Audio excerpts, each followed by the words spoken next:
I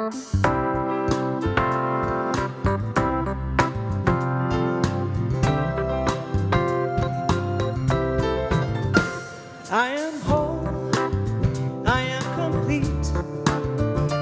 I lack nothing, I have no need. Blessed beyond measure, joy overflows, glorious expression. Shining light, sharing love, bringing peace. I am whole, I am complete. I lack nothing, I have no need. Blessed beyond measure, joy overflows in glorious expression. Shining light, sharing love, bringing peace. I am whole, I am complete. I lack nothing, I have no need. Joy overflows, glorious expression.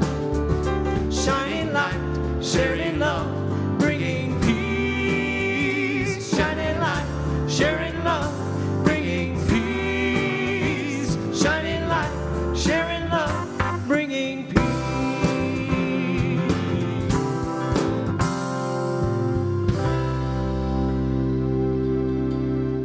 Good morning, and thank you for joining CSL Parker today. A warm welcome to our member community and our global family far and wide. I'm Dr. Nadine Rogers, the interim spiritual leader here at CSL Parker, and it is an honor and a joy to be able to walk side by side with you on this path of conscious evolution. Now we're going to begin this morning by lighting our unity candle. And we do so knowing that this light symbolizes the transformative power, the creative source that lives within each one of us equally. And in remembering this, unites us all in truth. The vision we have at CSL Parker is that we are a global resource helping people discover and live that spiritual truth. We are a learning center for practical spirituality that we can apply to our everyday life based upon the Science of Mind and Spirit written by Dr. Ernest Holmes. Dr. Holmes summarizes his teaching as the correlation of the laws of science, the opinions of philosophy, and the revelations of world religions applied to human needs and the aspirations of man. Being an inclusive community, we honor all mindful paths to the one. And we're learning together how to celebrate and honor diversity, as well as rejoice and become stronger in what unites us. I think it's just grand that we're all each other's teachers and students as we come to understand that we truly are spiritual beings having a human experience. That everything we think we may lack or need is only and ever found within us, and that we're here to walk each other home. We know that you are blessed here and now, so just sit back and relax and enjoy this upcoming time of music and meditation.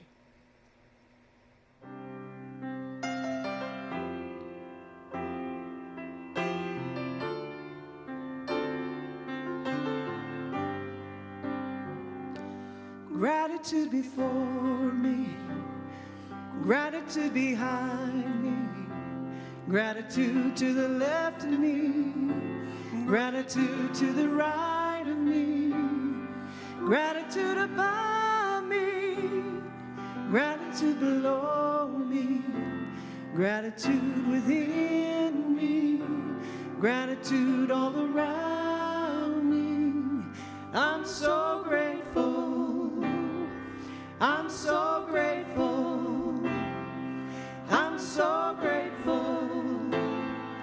I'm so grateful. And I'm so grateful. I'm so grateful. I'm so grateful. I'm so grateful. Do it with us. Gratitude before me. Gratitude behind the left of me, gratitude to the right of me, gratitude above me, gratitude below me, gratitude within me, gratitude all around me. I'm so grateful, I'm so grateful, I'm so grateful, I'm so grateful, I'm so grateful, I'm so grateful, I'm so grateful, I'm so grateful.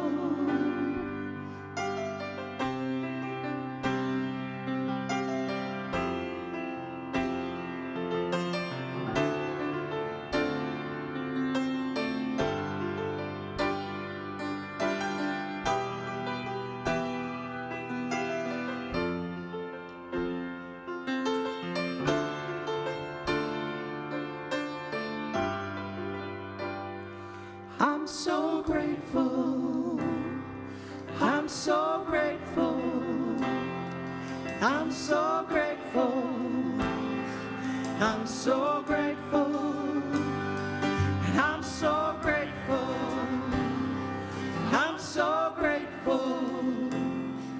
I'm so grateful, I'm so grateful.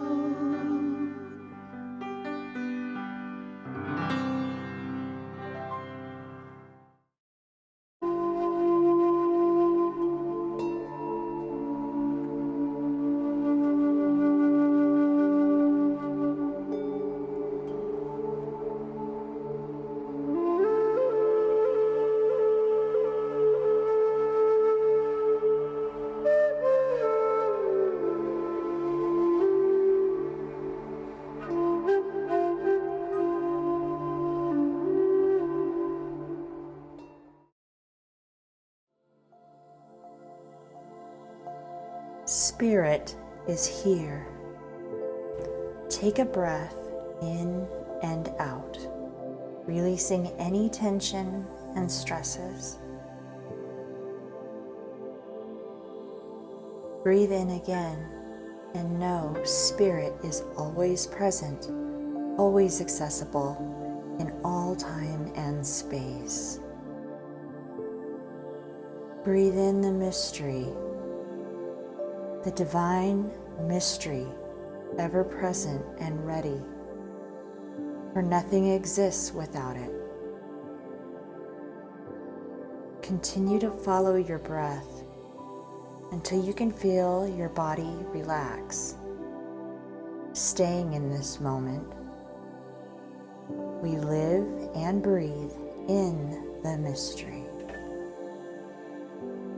Everyone is experiencing the mystery, for the mystery is ever present and exists differently for everyone. It is the very life we live in. Do not be afraid of it, for every part of the mystery is perfect, as Spirit is perfect. As we are constantly creating our world, so we are also in the mystery. When babies are born, that is part of the mystery. When couples are formed, that is part of the mystery. When decisions are made, that is part of the mystery. When loved ones die, that too is part of the mystery. We give love, compassion, and grace to others, knowing they too are experiencing the mystery. Loving and living in each other, with each other in every moment of it. The mystery is spiritual and personal to everyone.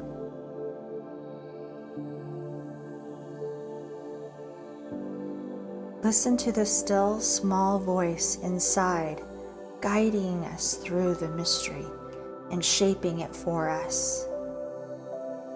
and be with it for a moment. Listen to your breath.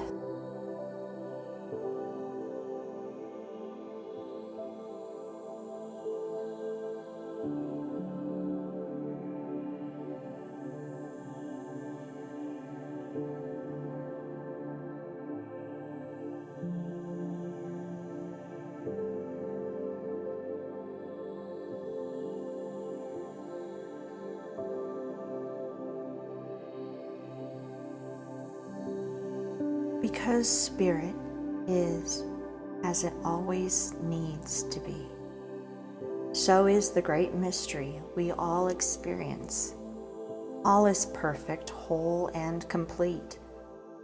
Every breath a reminder to us and our connection to it. As Dr. Nadine Rogers enters our lives, we bless her and know all is well. There is peace in the knowing we are all connected by Spirit. All is well. I am grateful for this knowing and for the great mystery. And so it is.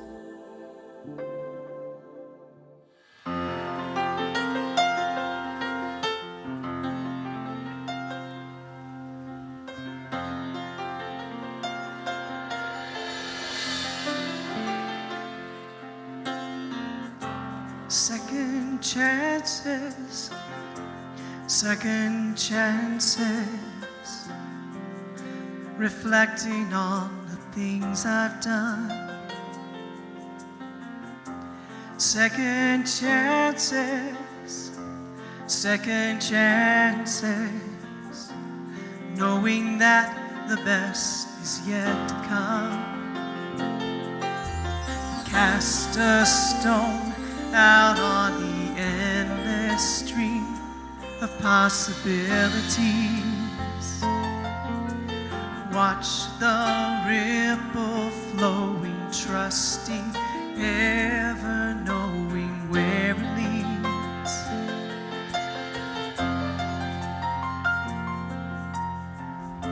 Second chances, second chances. There's something waiting round the bend. Second chances, second chances, ready now to take a leap again. And all my tears and all my fears subside. All these dreams on bended wings will fly.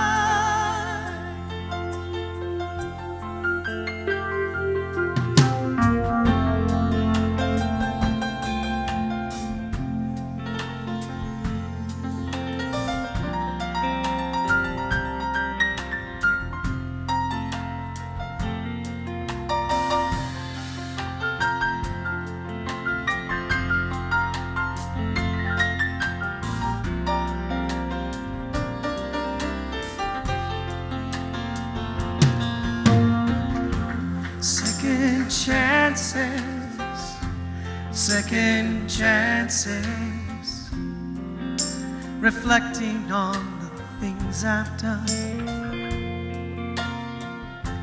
Second chances, second chances, knowing that the best is yet to come. Cast a stone out on the endless stream of possibilities. Watch the ripple flowing, trusting, never knowing where it leads. And all my tears and all my fears subside. All these dreams on bended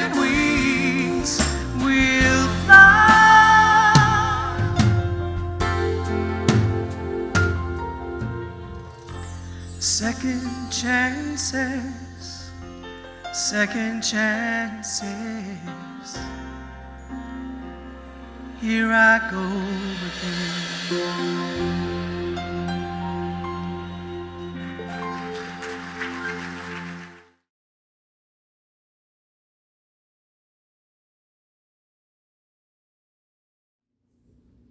Good morning, friends.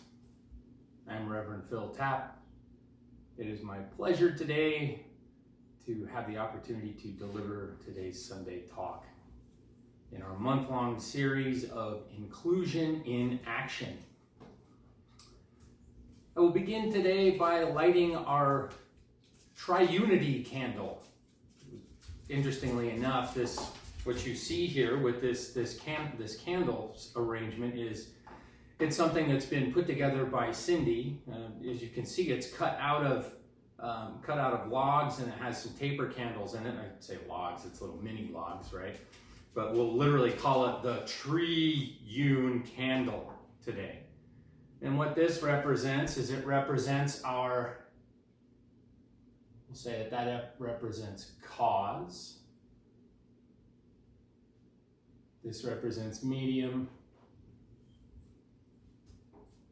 And this represents effect.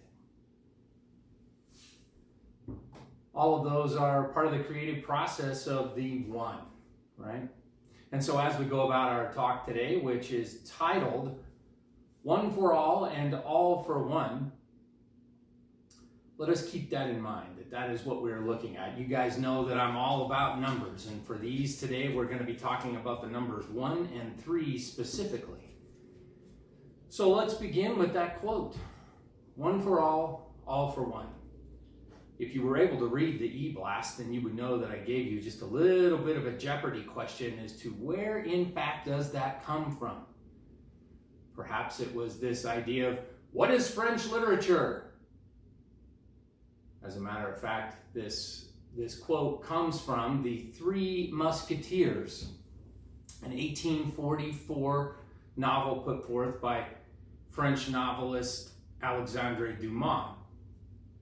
And what I find intriguing about this story, first of all, is the motto, right? The motto is something that we're all somewhat familiar with. We've all heard it. Perhaps we've heard it more in reverse than we have in the correct pronunciation, which is the one for all for one.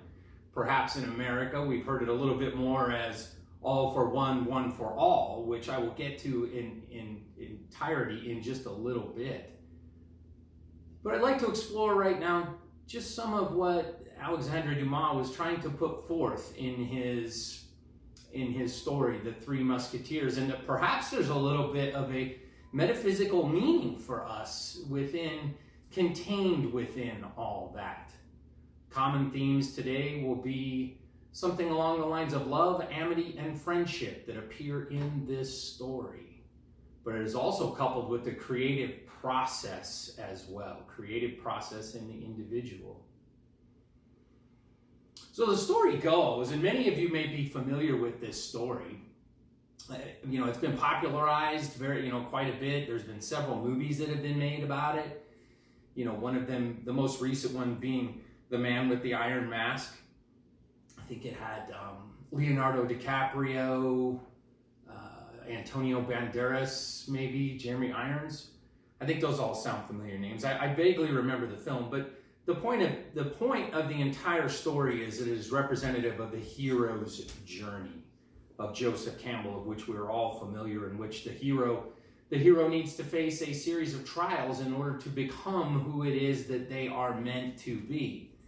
In this iteration of the hero's journey, our main protagonist is a young man named D'Artagnan, whose goal is to be part of the main guard of the king in France, in Paris. And so he is coming from the countryside with a letter of reference going to the capital in an attempt to fulfill his dream. So he has his dream, right? And that's kind of when we talk about the hero's journey, we get that little hit of what it is that we are supposed to do, some of our purpose, right?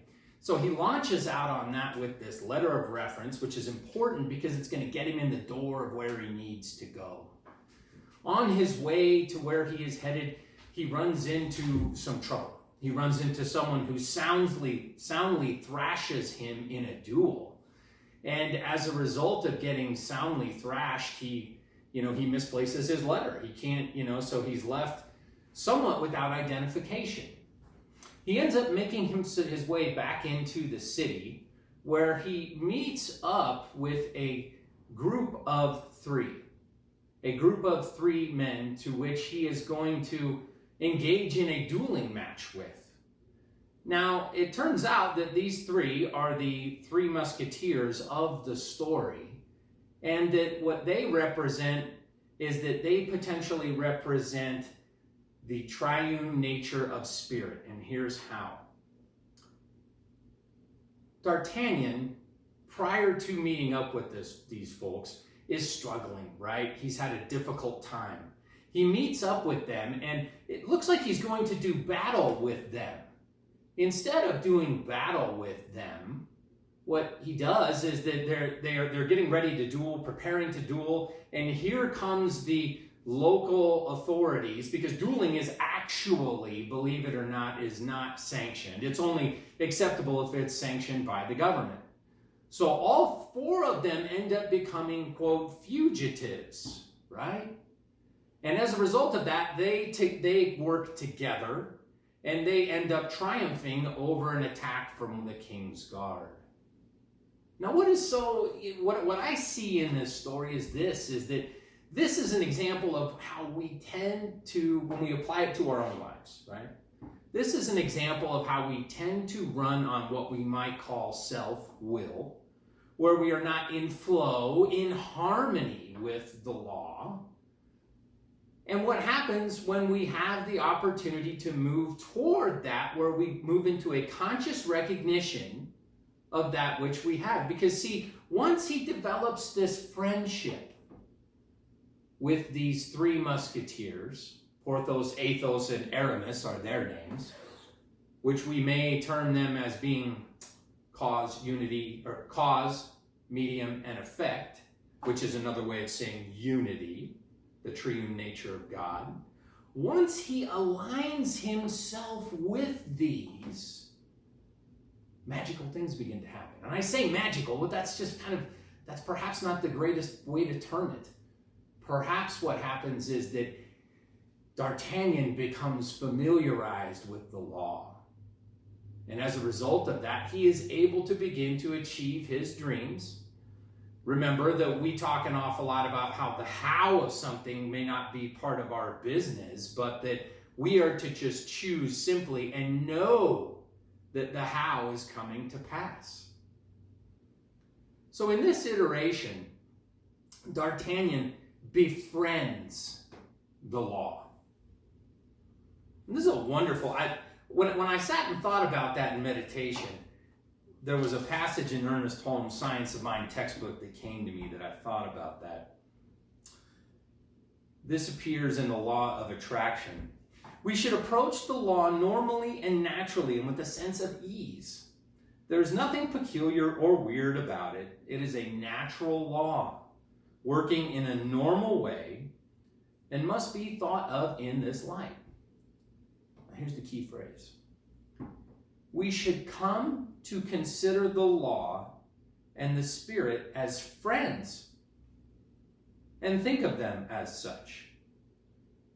In this way, we shall gradually go from good to more good, and from peace to greater peace. This is the natural unfoldment of reality through man.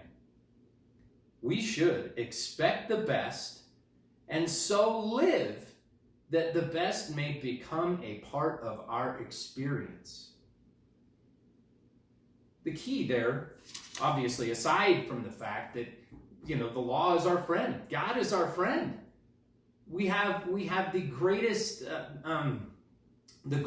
relationship with the one. And then what we live as that is part of our experience, that the best can happen to us. And that is what D'Artagnan seeks out to do. And so if we are to take that story, right, which it's a story of the hero's journey, and we're all very familiar with that, and we apply that to our own lives, it brings us into a space of beginning to examine that maxim, one for all for one. Which, interestingly, I found this out about that little maxim. Did you know that there is a nation that uses that as their motto? Can you guess what nation it is? Would it surprise you to learn that in fact that nation is Switzerland? Switzerland. What's so important about that? Perhaps if we're to term it in things and look at it in terms of what Switzerland maybe represents. And I'm not trying to get political here. I'm speaking to this idea of neutrality. Neutrality. That's what they represent, at least in my mind. They represent neutrality, which it's an interesting concept. It's almost this idea of it being that I experience no charge or surrounding whatever. When I think of neutral, it's like there's no positive or negative. There's none of these things. It's just that I have a sense of acceptance that goes with everything. Spiritually, when we are to think of neutrality, perhaps that has something to do with non-judgment. Non-judgment. And in my estimation, is that not really what friendship may in fact be about? Being in a position where we can actually be for something. For something. Ernest Holmes puts it well in his, thank you, Reverend Alma, this is a sermon by the sea. And this was the last talk that Ernest gave at Asilomar. It occurred August 15th, 1959. So we're well within the month of this happening, but I picked this one up, and I had actually heard this at the convention as well, and I found this to be very apropos for our talk today. Find me one person who is for something and against nothing, who is redeemed enough not to condemn others out of the burden of his soul. And I will find another Savior, another Jesus, and an exalted human being. Find me one person who no longer has any fear of the universe, or of God, or of man, or of anything else, and you will have brought me to someone in whose presence we may sit, and fear shall vanish as clouds before sunlight. Find me someone who has redeemed his own soul, and he shall become my Redeemer. Find me someone who has given all that he has in love, without morbidity, and I will have found the lover of my soul. Is not this true? Why? Because he will have revealed to me the nature of God and proved to me the possibility of all human souls.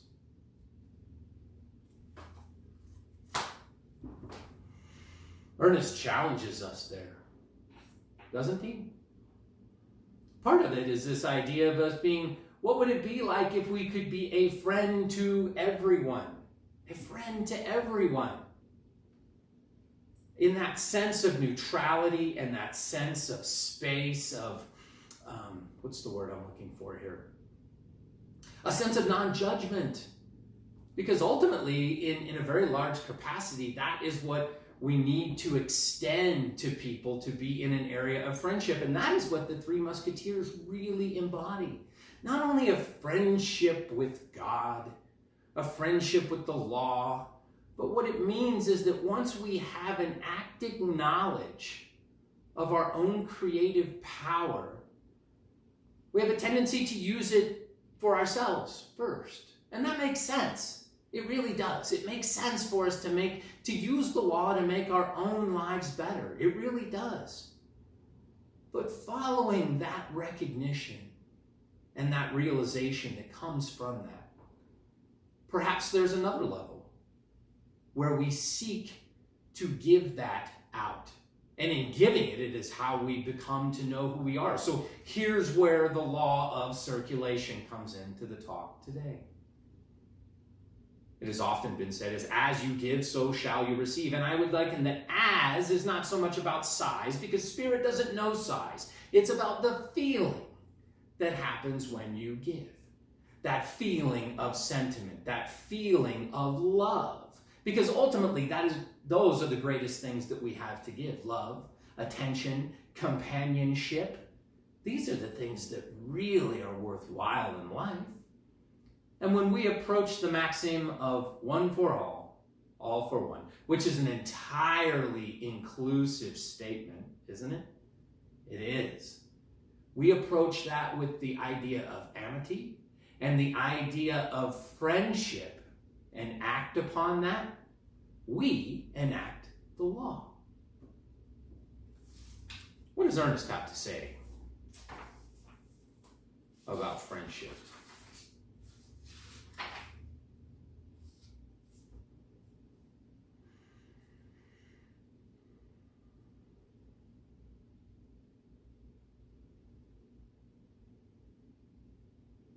In order to have this friendship enduring, true, really worthwhile, and a thing of beauty, we should cultivate an attitude of friendship toward everybody and everything.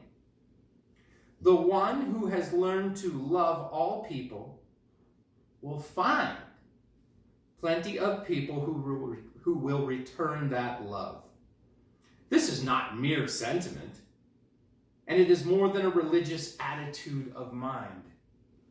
It is a deep, scientific fact, and one to which we should pay attention. The reason is this. As all is mind, and as we attract to us what we first become, until we learn to love, we are not sending out love vibrations, and not until we send out those vibrations can we receive love in return. I do believe that this is our greatest challenge today, friends. I really do. That is what we are being called to do. We are being called to love. We are being called to act in amity, in friendship, to enact that law of giving and receiving. We can call it the law of attraction, circulation, whatever you want to call it. But we must be willing to set foot out there in order for a greater good to happen. Interestingly, when we approach this so much so from the idea that we are not concerned about what we will get in return with putting this out, rather than an expectation that we know that our greatest and highest good will unfold, the power that we experience within this rises dramatically. This is evidenced in a new book. It's new to me. Lynn McTaggart, who wrote a book called The Field, here not too long ago, published a book in 2017 called The Power of Eight. This book has, and Lynn McTaggart she's a journalist, really. She spends time reporting on phenomena, and in some respects, she's kind of a skeptic to this movement. And most of her work has been done around the power of intention. And for us, what we would say with intention is it's the idea of that's what I set my focus on in mind. That is intention. What I think about is what we bring about. What I think about is what the law brings about. So our power of intention is key. Her studies have led to, and these are scientific studies with actual results that prove the efficacy of group prayer. And particularly when it is done in the form of an altruistic nature where one person is praying for another. Because see, friends, I believe that is where our next level is at. It's one thing to pray for oneself or to pray about oneself. It is another thing entirely to pray about someone else. Granted, we know that there is no other. But what is key here is this feature that it is an act of selflessness. That is what we are being challenged to do today in America, is to move away from selfishness, to move toward that which is more life-affirming, more inclusive, more giving. And so her conclusion with these groups of prayer, power of 8, it was 8 people in a group, and they met regularly, and they basically prayed for one another. Now I am personally of the opinion that there is, it's really about holding that intent for the person. And we know what the power of this stuff does, right? But sometimes just a little bit of extra of it being the, what's the word I'm looking for here, of being scientifically proven can be very, very helpful. Altruism turns out to be the most effective means of changing anything. Giving something without really the idea that I may get anything in return. Giving it because I'm giving it as source, because that is what I am. We give, you give, because that is who you are. It moves us from a sense of me to a sense of we, which is extremely powerful. And I believe that's where we're headed. That's where we're called to go when we talk about inclusion. That is inclusion in action. And nowhere, I'd like to go back just a little bit in history one more time to close this talk today. When Ernest talks about being a friend to everyone, a friend to everyone, that's actually, there was somebody who made their whole spiritual platform on that. Did you know that? Their whole platform was based very much largely on that.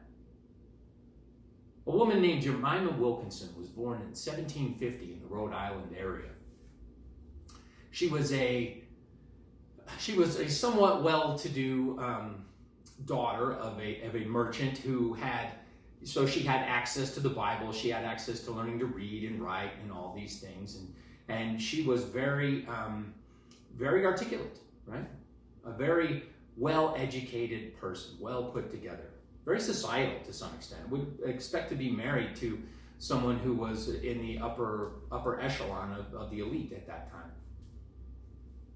In the fall of 1776, Jemima Wilkinson fell ill, very ill. And actually, in some respects, we could say that what she had in today's terms would be termed the NDE, a near-death experience, where she came back convinced of something that was totally not something that she believed before she went under. And what it was that she came back with was a sense of knowledge of all being one. See, she came back, this is what common scholars recognize, is that in fact, Jemima Wilkinson was the first non-binary minister. The first non-binary minister referred to themselves following this as a they, and also referred to themselves as the public, universal friend. As I even say that, it just sounds so powerful to me. What if we were to live like that? Look at the idea they had. Look at the gift they had been given. Their belief is that they embodied both male and female. And it was a complete thing of beauty.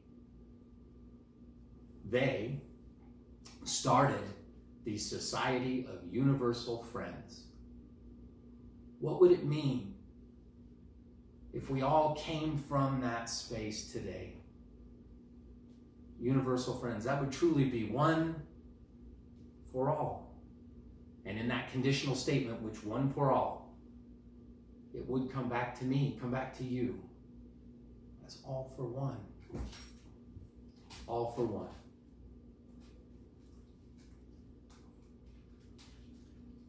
So think about that. Is there somebody there that you may need to put a hand out to? somebody there that needs your friendship, your amity, your love. Because friends, the etymology of the word friend, contained within that word, is love. Let's have a prayer. So in this time that we have spent here today together, I know that the power and the presence of Spirit has been here. It is a sense of friendship, a sense of kinship, and knowing that all is well and all is one. I am grateful for this truth, and I know that as we all move into our greater yet to be, our greater and higher good, that we are easily able to extend the hand of friendship. We can embody that which is the public universal friend. We can be that friend to everybody. I declare that there is no strife, no stress, no strain, no blockage within any of us. We are capable of extending love, and as a result of that extension, the natural occurrence is that we begin to feel it. We are love. I know this to be the case. And it is easy for us to show this in our experience. We reach out and heal that which needs healing, which is the perception that there is anything less than all. I'm grateful for this truth, and I release my spoken word, knowing that it is acted upon now in this moment. And so it is.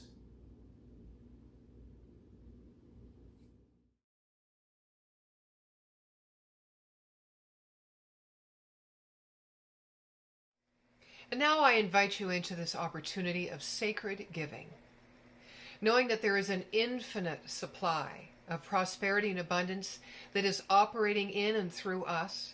We can open to expand our consciousness of acceptance and therefore give in a grateful heart. You know, when our souls are fed by the practice of giving, we can be certain that both the giver and the receiver are blessed many times over. For your convenience, we provide you with various ways in which you can make your donation. You can click on the box at the top of the screen. You can donate through our website or via Zelle. Or if you prefer to mail in a check to our office, you can do that, and here is our address. We receive and appreciate your gifts and tithes, and thank you for your support in helping us to remain a vital and vibrant and thriving center. May we all continue to seek and welcome the many opportunities we have to grow through our generosity and through our kindness. And now I invite you to affirm your prosperity through the power of your word by saying this with me. I freely and joyously give from the abundance and fullness of my overflowing wealth, knowing my gift goes with love as it touches and blesses the world. And so it is. And now, our offering song.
Open to receive all God's riches.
life's riches.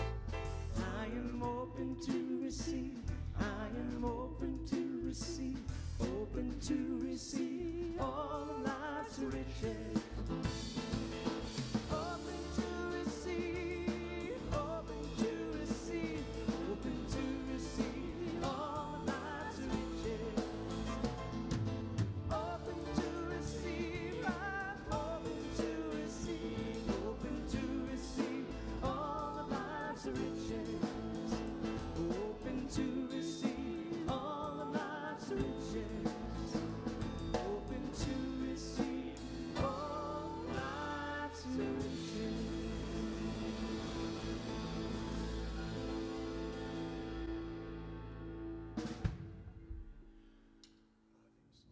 Hey CSL Parker, I hope you guys are doing great. I miss you all. I wanted to let you know about a really exciting event that we have coming up next week. Comedian Jason Love is actually a part of our CSL family out at the Simi Valley, California Center. And he, along with some of his all-star friends, have put together a night of comic relief. I'm gonna go ahead and put the info up on the screen right now so you can see. Jason and his friends are gonna be coming to us live via Zoom on Saturday, August 22nd at 7 p.m. Mountain Time. And we are gonna put a link in our Facebook post, our e-blast, as well as right here in this video so that you can register for this awesome event. It's completely free. However, love donations are always welcome and greatly appreciated. And 1/3 of all of those love donations are going to go back to the comedians to thank them for their generosity of their time and putting together this event. So I hope you will join us for this awesome event, this wonderful night of comic relief that we could all use in this year that is 2020. And I'll see you all soon.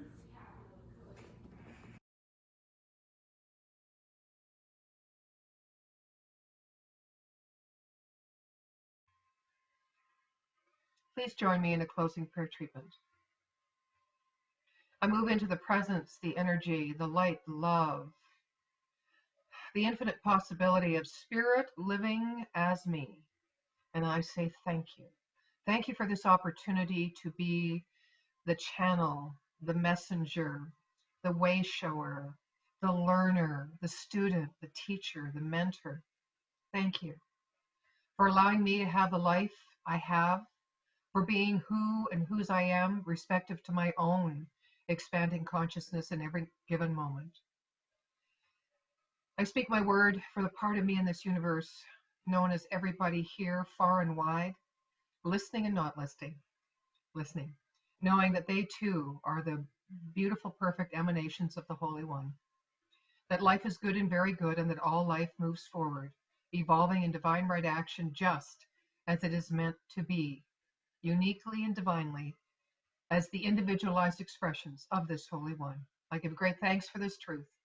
I know our lives are blessed, and I release my word to that within me, the universal subjective law that always says yes. I affirm this truth, the words I have spoken, and their manifestation by saying, and please join me, and so it is. Amen.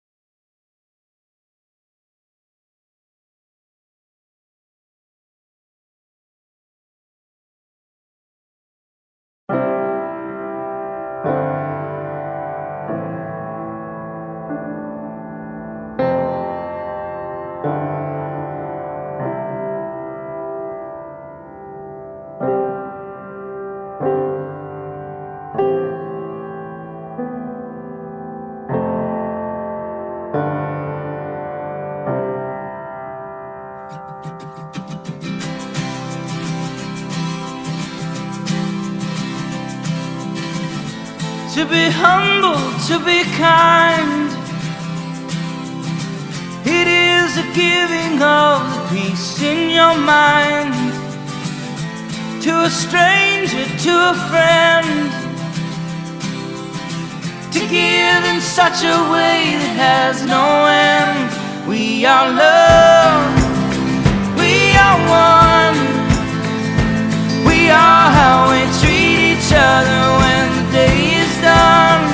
We are peace, we are war. We are how we treat each other and nothing more. And to be bold, to be brave, it is the thinking that the heart can still be saved. And the darkness can come quick. The danger's in the anger and in the hanging on to it. We are love, we are one. We are how we treat each other when the day is done. We are peace, we are war. We are how we treat each other, nothing more. And tell me what it is that you see. A world that's full of endless possibility. And heroes don't look like they used to. They look like you do.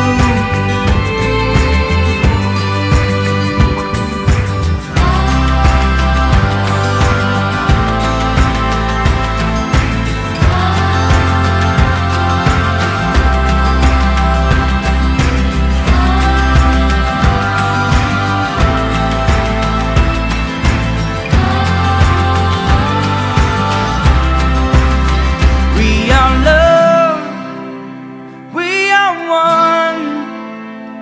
We are how we treat each other when the day is done. We are peace,